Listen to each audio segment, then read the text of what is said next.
Հայ-թուրքական, հայ-ադրբեջանական, թե երկուսը միասին, ինչ օրակարգով է Փաշինյան-Էրդողան առաջիկա երկկողմը։ Փակագծեր առայժմ չեն բացվում, հայտնի է, որ հանդիպումը ուրբաթ է, Փաշինյանին էլ հրավիրել է Թուրքիայի նախագահը։ Ենթադրում եմ, որ հանդիպման խնդրանքը հայկական կողմից է,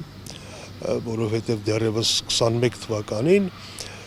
ըստ Էրդողանի Նիկոլ Փաշինյանը Վրաստանի վարչապետին խնդրել էր կազմակերպել այդպիսի հանդիպում, ենթադրում եմ, որ հիմա էլ է այդպիսի բան եղել, ինչևէ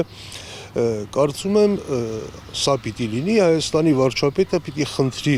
Թուրքիայի, որպես Թուրքիան միջնորդի, որ Ադրբեջանը հնարավորինս արագ ստորագրի խաղաղության համաձայնագիրը։ Հայաստանի վարչապետից մեկ օր առաջ Թուրքիայում է լինելու Ադրբեջանի նախագահը։ Ըստ Բաղդասարյանի, Ալիևն ու Էրդողանը կհասցնեն քննարկել պահանջների ինչ փաթեթ դնեն Փաշինյանի առջև պայմանագրի շուտ ապույտ ստորագրման դիմաց։ Մեծ եղբոր մոտ գնալուց առաջ Բաքվի բռնապետը կրկին բացել է, այսպես ասած, արևմտյան Ադրբեջանի թեման, հայտարարել, թե Հայաստանը պետք է հարգանքով վերաբերվի իբր արտաքսված ադրբեջանցիների իրենց հայրենիք վերադարձի իրավունքին։ Ըստ Ալիևի դա կարևոր պայման է տարածաշրջանում խաղաղության հաստատման, հաշտեցման եւ մարդու իրավունքների պահպանման համար։ Մյուս կողմից Բաքվում ու Անկարայում շարունակում է ակտուալ լինել Սյունիքով միջանցքի պահանջը։ Այս անգամ Սևծովյան տնտեսական համագործակցության խորհրդարանական վեհաժողովի գլխավոր քարտուղար Ասաֆ Հաջիևն է հայտարարել, թե Զանգեզուրի միջանցքը պետք է բացվի, դրան այլընտրանք չկա։ Ըստ ադրբեջանցի պաշտոնյայի այդ երթուղին առաջին հերթին անհրաժեշտ է հենց Հայաստանին, քանի որ Ադրբեջանն արդեն լուծել է իր հիմնական խնդիրները։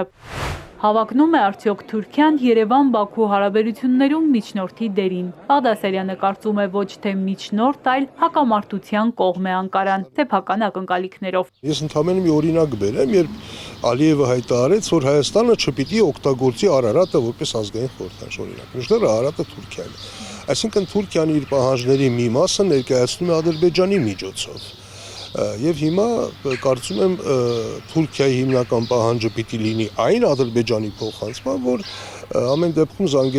իրենց ասած Զանգեզուրի միջանցքը բացեն հնարավորինս արագ։ Եվ որ Փաշինյանին ձեռնունայն չճանապարհեն, ըստ Բաղդասարյանի կլինեն խոստումներ, որոնք հետո Փաշինյանը որպես դրոշակ կթափահարի Հայաստանի ներսում, սպառնալով, թե եթե ընդառաջ չգնա թուրք-ադրբեջանական տանդեմին, կլինի պատերազմ։ Օրինակ ենթադրում եմ կառաջարկեմ, որ հենց որ դուք այդ անխոչնդոտ անցումը ապահովում եք, մենք օրինակ երրորդ երկրների քաղաքացիների համար հայ-թուրքական սահմանը բացում ենք։ Իսկ խաղաղության համաձայնագրից հետո օրինակ անմիջապես Հայաստանի եւ Թուրքիայի միջև դիվանագիտական հարաբերություններ են հաստատվում։ Ինչ կստանա Փաշինյանը Էրդողան-Ալիև տանդեմից, ինչ գին կպահանջեն նրանք Հայաստանից, առայժմ ենթադրություններ են։ Հաստ է սակայն, որ թուրքական զույգի ախորժակը մեծանում է օր-օրի, իսկ սա ենթադրում է պայմանագրի ստորագրումը այս անգամ էլ կարող է ձգվել ու մնալ անորոշ ապագայի հույսին։ Էրմինե Ղարիբյան, Հարություն Հովսեփյան, Էպիկենտրոն։